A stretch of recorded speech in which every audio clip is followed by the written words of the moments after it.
Hi, my name is Chance Eaton. I'm the Chief Learning Officer here at Big Sky Way. For today's little learning nugget, I want to talk to you about decision making. Now, the reason decision making is so important is we need to have more objectivity in decisions. We need facts to outweigh the emotions. And I understand that intuition obviously can play a role in strategy and decision making, but we need to be able to lean on some data and lean on some facts. Over 20 years ago, I did an MBA, and one mantra still lives in my head, and that is, what does the data say? What does the data say? And what does the data say? And so one particular type of decision-making model, because there's so many of them, is very simple cost-benefit analysis. It's a very simplified kind of economic way of looking at decisions. And it all starts with us isolating a single decision. So we're isolating something, and then we're just comparing a left side versus a right-hand side. And the left-hand side is, when we make this decision, what are the additional revenues and what are those cost savings? Versus what are those new costs and what are those lost revenues? And if the left-hand side outweighs the right-hand side, theoretically, this says we should go ahead and make that decision. Now, when would we use something like this? Well, if we're adopting a new technology. Hey, Chance, I think we should invest in this software platform. I'm going to ask, well, what are those costs? What do we lose from that?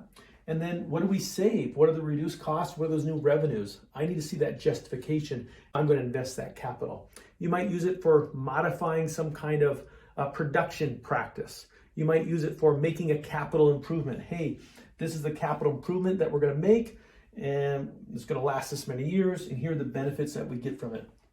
Maybe replacing an old asset with a new asset. Well, that new asset's going to carry a lot more ownership cost to it. But the benefits are, well, one, we're getting rid of that old asset, but then there should be some kind of operational efficiencies, more productivity or something that comes from that. Maybe we're going to expand an enterprise, or we're going to outsource something versus us doing it internally. If we outsource it, of course, there's going to be those new costs, but then we save some costs and we should gain some kind of efficiency.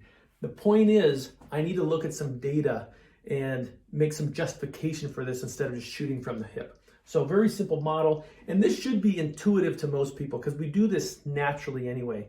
In fact, when I have a counseling or a therapy client and they're at a choice point, I'm just, because I can't make the decision for them, I'm asking them, well, what would be some of the benefits to this decision and what would be some of the costs? What would you gain from this decision and what would you lose? And so I'm just creating some clarity for them, and I'm really doing the same thing. I think people do this intuitively anyway. So capital cost benefit analysis, nice simple tool you can use for decision making. Have yourselves a great day. Take care.